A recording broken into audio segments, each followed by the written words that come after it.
The winter frost covered the windows of Field Marshal Fedor von Bock's headquarters outside Moscow in December 1941 as he read the latest directive from the Führer with mounting disbelief and anger. All forces were to hold their current positions regardless of tactical situation. No retreats were authorized under any circumstances, and commanders who allowed their units to withdraw without explicit permission would face immediate relief and potential court-martial. Von Bock understood immediately that this order, issued while his Army Group Center faced encirclement by Soviet counteroffensives in temperatures reaching -40 degrees Celsius, with soldiers lacking winter equipment and supplies running critically low, was not merely a difficult directive that required sacrifice to implement, but was something far more sinister. It was an order that would deliberately destroy German units for the sake of Hitler's pride and ideological rigidity. Sacrificing experienced soldiers and irreplaceable formations not to achieve military objectives, but to avoid the political embarrassment of acknowledging that the campaign had failed to achieve its goals before winter. And in that moment, von Bock began to understand what many of his fellow generals would come to recognize over the following years, that Hitler was willing to betray his own army, to sacrifice the Wehrmacht on the altar of his ego and ideology, and that serving such a leader meant participating in the systematic destruction of the military instrument they had spent their careers building. The realization that Hitler was betraying his own army did not come to all German generals simultaneously or in the same form, but rather emerged through a series of decisions and patterns that accumulated over years of war, each instance revealing another dimension of how Hitler prioritized political and psychological factors over the survival and effectiveness of German forces. For some generals, the recognition came early during the Moscow winter, when Hitler's no-retreat orders trapped divisions in untenable positions and forbade the kind of mobile defense that might have preserved German combat power. For others, the realization came at Stalingrad, when Hitler refused to authorize the Sixth Army's breakout despite military necessity being obvious to every professional soldier. For still others, the pattern became undeniable only in the war's final years, when Hitler's directives bore no relation to battlefield realities, and when obeying orders meant watching German soldiers die for objectives that served no military purpose.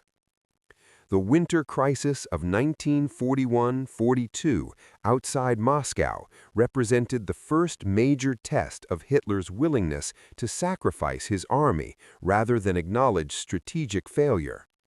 The German offensive toward Moscow had stalled in early December, halted by a combination of Soviet resistance, logistical exhaustion, and winter weather for which German forces were catastrophically unprepared. The rational military response would have been to conduct fighting withdrawals to more defensible positions, to establish winter quarters where troops could be sheltered and supplied, to preserve German combat power for resumption of operations in the spring. This was what German military tradition and professional training suggested, what von Bock and other army commanders recommended, what the tactical situation demanded.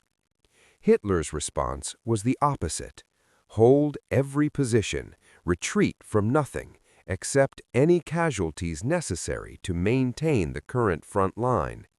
His reasoning mixed several factors: genuine concern that retreating in winter conditions might turn into rout, as had happened to Napoleon's Grande Armée in 1812, conviction that Soviet forces were equally exhausted and could not sustain their counteroffensive, and unwillingness to accept the political and psychological implications of German forces retreating from the gates of Moscow after having come so close to capturing the Soviet capital. But the effect of these orders was to condemn German soldiers to holding exposed positions in winter conditions that killed through cold as effectively as enemy fire, to demand continued combat from units that lacked ammunition, food, and basic winter clothing, and to forbid the tactical flexibility that might have preserved German forces for future operations. General Heinz Guderian, commanding 2nd Panzer Army, watched his forces being ground down by the combination of Soviet attacks and winter conditions, while Hitler's orders prevented him from conducting the kind of mobile defense at which German armored forces excelled. Guderian's tanks were immobilized by cold that froze lubricants and cracked engine blocks. His soldiers were dying of frostbite in positions they could not abandon, and his requests for permission to withdraw to defensible lines were rejected with accusations of defeatism. When Guderian persisted in arguing for tactical retreats to preserve his army, Hitler relieved him of command in a pattern that would be repeated with other generals who questioned Hitler's no-retreat policy. The purge of independent-minded commanders who questioned Hitler's no-retreat policy sent a clear message to the officer corps. Professional military judgment was subordinate to the Führer's will. Advocating for measures that might save German soldiers' lives but that contradicted Hitler's directives was career-ending at minimum and potentially life-threatening. And the institutional culture of the Wehrmacht was being transformed from one that valued tactical competence to one that demanded unquestioning obedience regardless of consequences. This transformation represented a betrayal not just of individual soldiers dying in frozen positions outside Moscow, but of the professional military tradition that made the Wehrmacht effective in the first place. Field Marshal Wilhelm List, commanding Army Group A in the Caucasus Campaign of 1942, experienced another dimension of Hitler's willingness to sacrifice German forces for political objectives divorced from military reality. List had been ordered to capture the oil fields while simultaneously supporting operations at Stalingrad, a dual objective that violated the principle of concentration of force and that stretched German logistics beyond breaking point. When List attempted to explain that achieving both objectives simultaneously was impossible with available resources, that he needed to choose one or the other as the priority, Hitler accused him of lacking determination and relieved him of command. The pattern was becoming clear. Hitler would issue orders that contradicted military logic, would dismiss professional assessments explaining why those orders could not be executed, and would blame commanders for failing to achieve impossible objectives rather than acknowledging that his directives had been fundamentally flawed. The Stalingrad catastrophe of late 1942 and early 1943 represented perhaps the clearest and most devastating example of Hitler's betrayal of his own army. Field Marshal Friedrich Paulus commanded the 6th Army, a formation of over 250,000 men that had been ordered to capture Stalingrad, despite the operational difficulties this created and despite warnings that Soviet forces might attempt to cut off the German forces in the city. When Soviet Operation Uranus encircled the 6th Army in November 1942, the immediate question was whether Paulus would be authorized to break out while such an operation was still feasible, or whether Hitler would order the army to hold its position and await relief. Hitler's decision to forbid breakout, based on Hermann Göring's assurances that the Luftwaffe could supply the pocket by air, and on Hitler's unwillingness to surrender Stalingrad after having publicly declared it must be taken, condemned the 6th Army to slow destruction through starvation, cold, and progressive Soviet compression of the pocket. Field Marshal Erich von Manstein, tasked with relieving the surrounded army, came within 50 kilometers of the pocket in December 1942, close enough that a coordinated breakout by the Sixth Army toward Manstein's relief force might have saved at least part of the trapped formation. But Hitler continued to forbid the breakout, insisted that Stalingrad hold, and by the time he reluctantly authorized withdrawal in late January 1943, it was too late. Soviet forces had split the pocket, and Paulus's forces were too weak and disorganized to attempt coordinated movement. The Sixth Army was destroyed not primarily by Soviet military superiority, but by Hitler's refusal to authorize the breakout that might have saved it, by his prioritization of political symbolism over military necessity, and by his willingness to sacrifice an entire army rather than admit that Stalingrad should be abandoned. This was betrayal at the strategic level, the conscious decision to destroy a major formation for reasons that had nothing to do with military advantage and everything to do with Hitler's ego and his unwillingness to acknowledge failure. General Kurt Zeitzler, who had replaced Franz Halder as Army Chief of Staff in September 1942, attempted a desperate demonstration to convey to Hitler what conditions were like for soldiers in the Stalingrad pocket. Zeitzler reduced his own food rations to match what Sixth Army soldiers were receiving, lost significant weight, and appeared at conferences looking gaunt to physically demonstrate what starvation meant. Hitler's response was not compassion or reconsideration of his orders, but annoyance at the theatrical gesture. The suffering of German soldiers was abstract to Hitler, a statistic rather than a human reality, and Zeitzler's attempt to make it concrete merely irritated him. The Eastern Front campaigns of 1943–1944 revealed additional patterns of how Hitler's command decisions betrayed German forces. Operation Citadel, the Kursk offensive of July 1943, was launched despite intelligence suggesting that Soviet forces had prepared elaborate defenses and despite many commanders arguing that the operation should be called off. Hitler authorized the offensive anyway, then called it off after initial failures without allowing the kind of sustained effort that might have achieved breakthrough, ensuring that German forces suffered heavy casualties while accomplishing nothing strategically significant. The armored forces committed to Kursk were some of the best remaining in the Wehrmacht's order of battle, and their losses in a failed offensive that achieved no significant objectives represented another form of betrayal, the squandering of irreplaceable assets on operations that served Hitler's need for action rather than rational strategic purposes.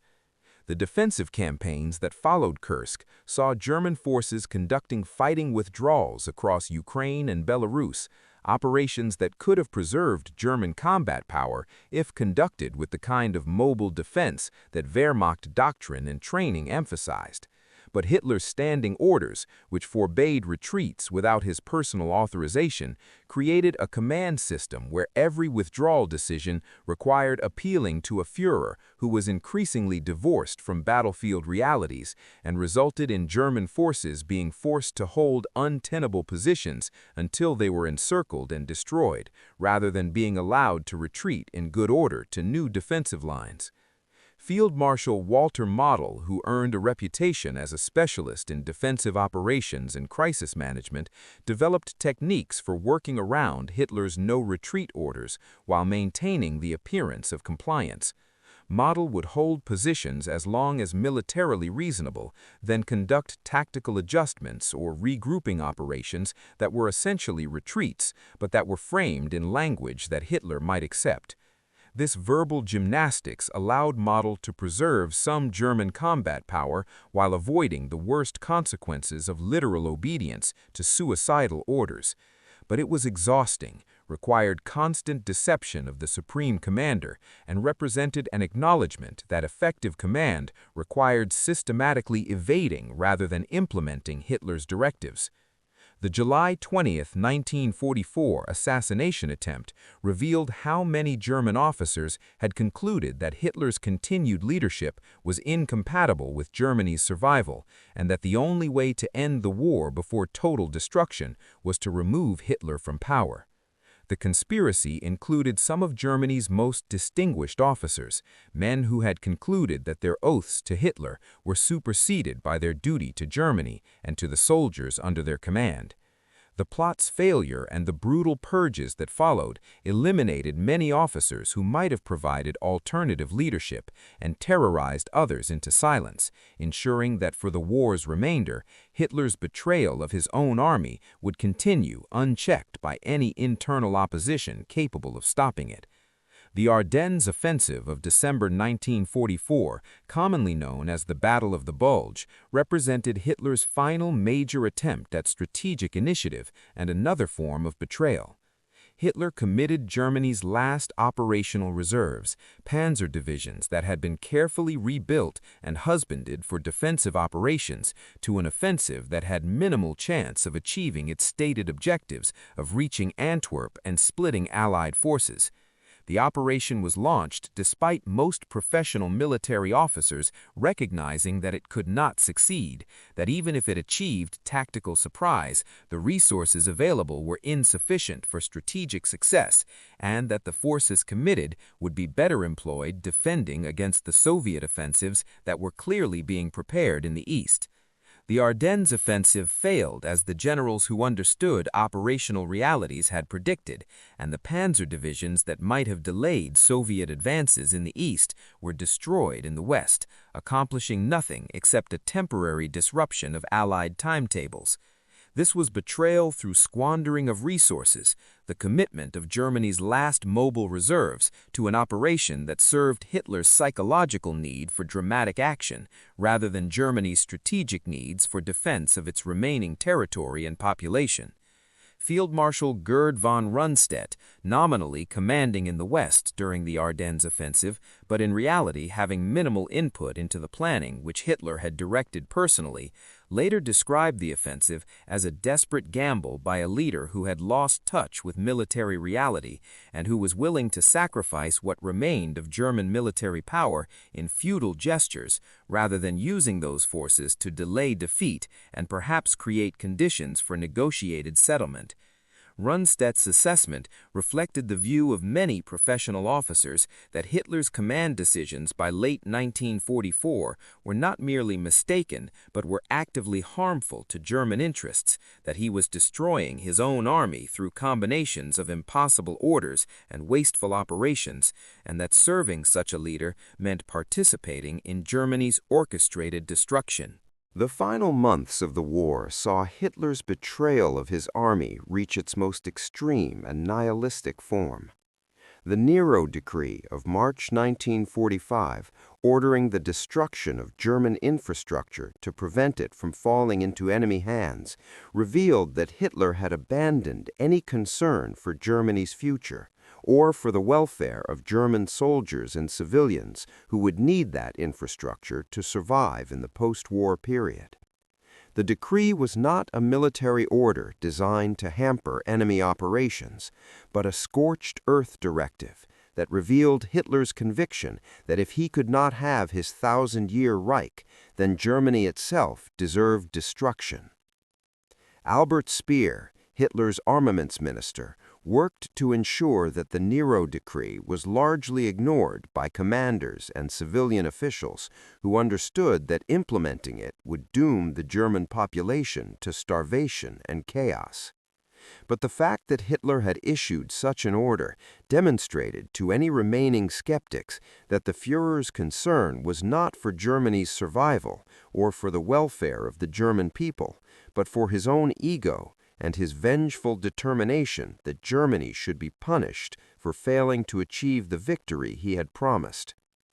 General Gotthard Heinrici, commanding the defense of Berlin's approaches in April 1945, found himself ordered to defend the capital with forces that existed primarily on paper and with directives that bore no relation to what was actually possible with available resources.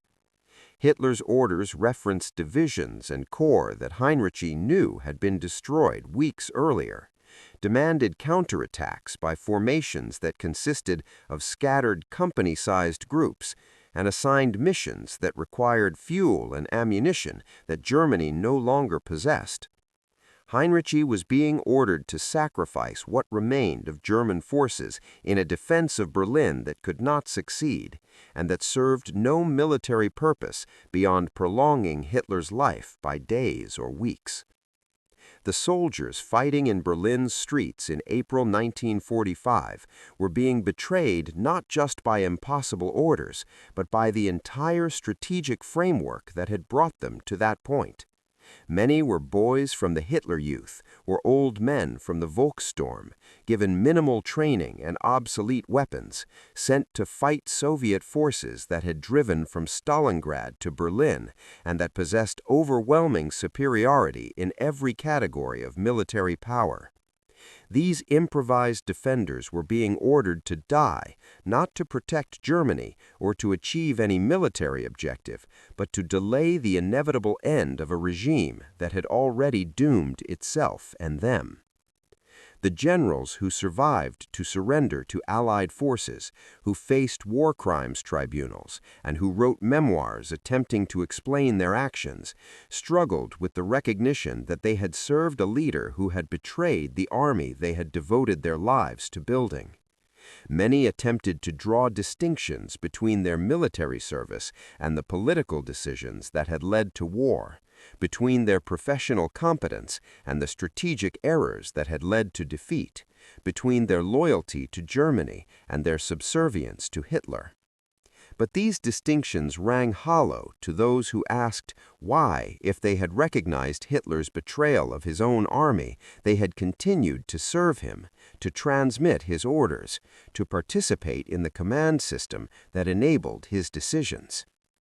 Field Marshal Erich von Manstein, writing his memoirs after the war, attempted to explain how professional soldiers could continue serving a leader they knew was destroying their army. He described the constraints of oath and tradition, the fear of SS retribution against families, the absence of any mechanism by which the military could collectively refuse to implement Hitler's orders, and the genuine uncertainty about whether refusing to serve would make situations better or worse. But Manstein also acknowledged that these explanations were ultimately inadequate, that he and his fellow generals bore responsibility for continuing to serve a commander whose decisions were getting German soldiers killed for no military purpose. General Heinz Guderian, who had been dismissed and then recalled to service as chief of the General Staff, described the final conferences with Hitler as exercises of futility, where attempting to discuss actual military conditions triggered accusations of defeatism, where the gap between what Hitler believed and what actually existed had become absolute, and where professional military planning had become impossible. Guderian's description captured the tragedy of generals who knew they were being ordered to implement directives that would destroy their own forces, but who felt bound by oath and circumstance to continue serving. The junior officers and enlisted men who fought and died implementing Hitler's orders often had no idea that their commanders understood those orders were betraying them, that the sacrifices being demanded served no military purpose, that the positions they were ordered to hold could not be held, and that holding them would accomplish nothing except their own deaths. They fought because they were soldiers, because they had been trained to obey orders, because desertion meant execution by SS security forces, or because they still believed the propaganda about eventual victory, or at least honorable defense of the homeland. The betrayal was thus multiple and layered.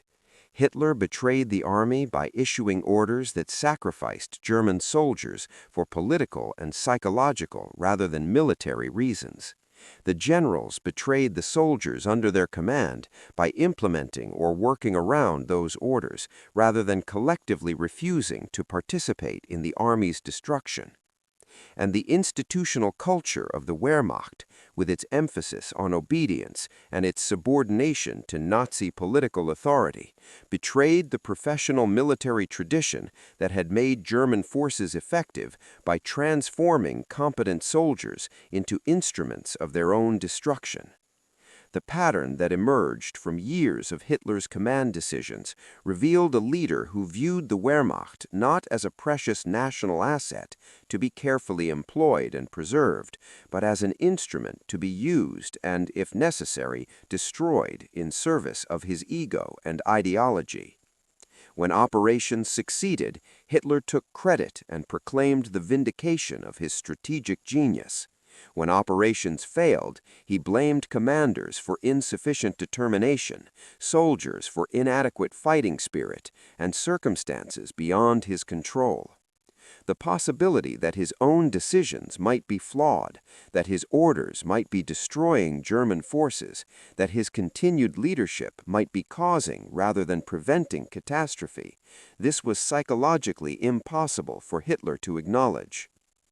The realization that Hitler was betraying his own army came to different generals at different times and in different forms, but by the war's end it was nearly universal among those capable of objective assessment. They had watched Hitler forbid the retreats that might have saved armies, had seen him demand impossible offensives that squandered irreplaceable resources, had seen him prioritize political symbolism over military necessity, had observed him sacrifice divisions for the sake of avoiding embarrassment, and had recognized that serving such a leader meant participating in the systematic destruction of the military instrument they had spent their careers building and that had once been the most effective army in the world. When German generals realized Hitler was betraying his own army, they faced choices between oath and conscience, between obedience and effectiveness, between continued service and refusal to participate in catastrophe. Most chose continued service from conviction, from fear, from professional duty, or from inability to imagine alternatives. That choice to continue serving a leader they knew was destroying his own forces defined their role in one of history's greatest military catastrophes and ensured that the betrayal would continue until Soviet and American forces met in the ruins of Berlin and the army Hitler had betrayed so thoroughly finally ceased to exist as an organized fighting force.